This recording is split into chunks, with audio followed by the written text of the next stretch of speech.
Viewers, आज हम बनाएंगे मूली वाला पराठा। इसके लिए हमें चाहिए कद्दूकश की हुई 2 अदद मूली। इसके साथ हमें चाहिए धुला हुआ और पिसा हुआ अनारदाना, सुर्ख मिर्च, सब्ज़ धनिया, पिसा सूखा धनिया, ज़ीरा, हस्बे ज़ायका नमक और हरा धनिया। हम मूली को नमक लगा के थोड़ी देर रख देंगे, इसका पानी अच्छी तरह निकल जाएगा और फिर हम पानी निचोड़ लेंगे। इसमें हम ये सारे अज्जा शामिल कर देंगे।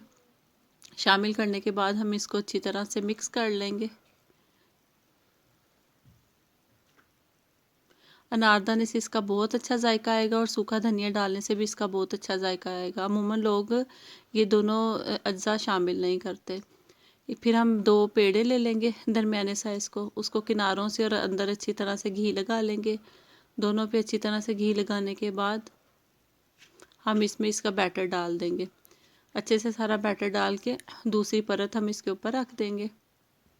फिर हम इसकी साइड चेंज करके इसको साइडों से बल दे के बंद करना शुरू कर देंगे। इस तरह से हम इसको सारा बंद कर देंगे और फिर जब हम बेलेंगे तो ये किनारे पतले नहीं रहेंगे, पतले हो जाएंगे और उसके साथ ही ये इस तरह से पराठे की लुक बन जाएगी। देखिए, और हम अब इसको फ्राई कर लेंगे घी डाल के। एक साइड जब अच्छी तरह से पकने लगेगी फिर हम इसकी साइड चेंज करेंगे।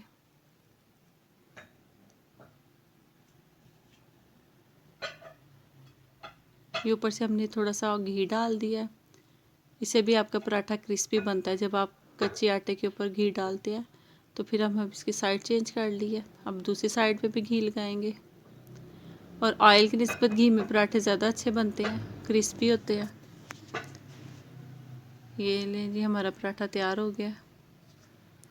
एक साइड पहले हम सेक लेंगे अच्छे तरीके से, फिर हम साइड चेंज कर लेंगे।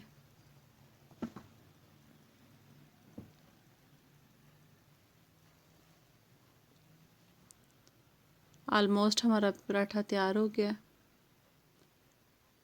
व्यूवर्स, अगर अभी तक आपने हमारा चैनल सब्सक्राइब नहीं किया तो आप हमारा चैनल सब्सक्राइब करें।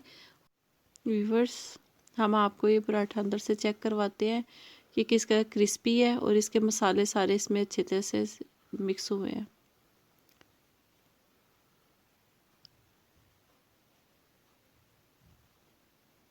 ये देखिए, आप देख सकते हैं कि सारे मसाले इसमें यकजान है और ये पराठा बहुत क्रिस्पी है।